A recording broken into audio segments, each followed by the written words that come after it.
All right, guys. Welcome back to our IELTS Speaking series. This is Speaking Part 3. Today we're going to discuss society and change. We have 5 questions here. I'm going to read the questions and try to give the answers or sample answers to the best of my ability. At the end of this session, I'm expecting you to be able to answer these questions by yourself once you have practiced to see how the answers are supposed to be in the examination. Obviously, you're not going to say exactly what I've said or I'm going to say, but this is going to help you to at least figure out how you are supposed to be talking in your examination. This class is meant to help you study for your IELTS speaking part. So let's get started. The first question: what are the biggest social changes in your country? What are the biggest social changes in your country? Well, the world is very similar nowadays. I mean, you could say the social changes happening in every country are very close, almost same, due to the way we are being connected. Our connectedness is through social media and the internet itself. So the kind of things that happen in other parts of the world are the kind of things or similar things happening in my country as well. For example, people spending more time on the internet watching probably dancing videos, educational videos, on those kind of things. These are kind of things that happens everywhere in the world. So due to the interconnectedness of the world nowadays, we could say that what's happening in other parts of the world is what's happening in my country as well.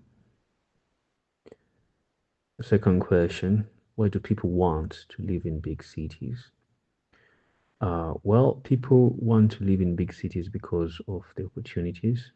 The first one being education. In big cities, we have more school options depending on your needs or your desires, depending on what you're looking for in school.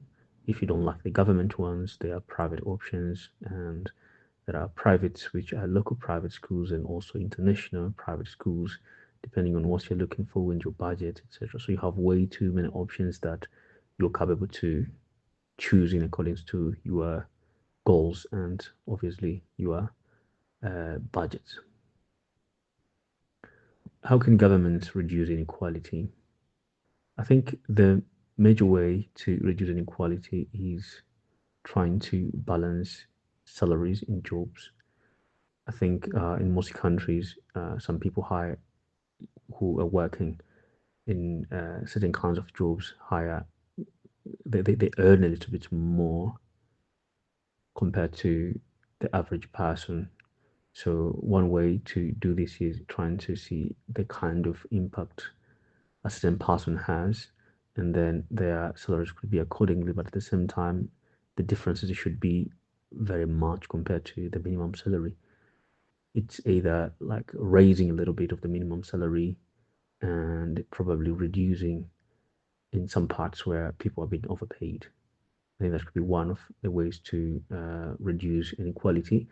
But this is like a temporary solution. The main solution would be improving the economic situation of the country and trying to make most services public. For example, encouraging more and better government schools, more and better public transport, more and better public hospitals, giving more opportunities to young people, especially in underprivileged places. Probably trying to give them scholarship for studying, more job opportunities, introducing more entrepreneurship facilities or entrepreneurship activities in the regions where people are poorer compared to the rich ones. So this means giving more and more opportunity to these people.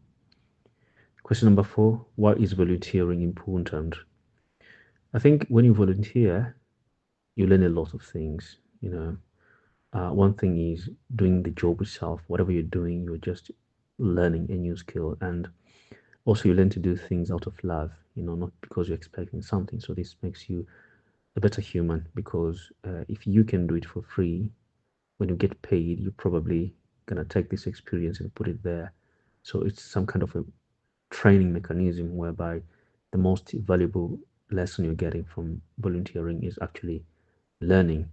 The most important reward is actually learning. So it helps you to focus more on doing it and doing it with your heart, which is also an important skill. Also, volunteering helps us to become better humans, because we get in touch with the people who need, probably cannot afford or can afford, but the fact that you're giving it for free, it helps you to know that it's not about money or payment all the time, right? So the people who are being helped also appreciate this. They are helping them to develop emotionally. Question number 5, which is also the last question in this part. Do you think life today is better than in the past? Well, it's a difficult question actually to decide what's better. There are better things nowadays. For example, we have the internet. We can easily reach our beloved ones. We can call at any time that we want. Um, Probably it's much more easier to get education and information, online. People can become friends with people from different parts of the world, so we are more connected.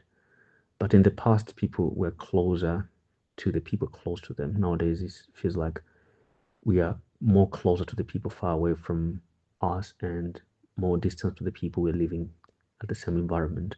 In the past, is quite the opposite. People knew their neighbors, they knew their problems, they knew how to help them, etc. So if one neighbor had a problem, they knew about it, they probably had a chance to help. But nowadays, it's much more difficult. So, depending on where you're looking at, life in the past is good in one way, but also life in the present is good in its own way. So that's how I'm looking at this problem in general. Okay, guys. So as I always say, what's more important here is your ability to go out there and try to practice, putting this information into life by actually trying to really answer these questions by yourself. Because just knowing how you're answering them is not enough. You have to actually go out there and practice by yourself. So if you have any questions, you can drop a comment below. And if there is any specific part of the IELTS speaking, then let me know. I'm going to try to cover it to the best of my ability. So take care of you, and best of luck.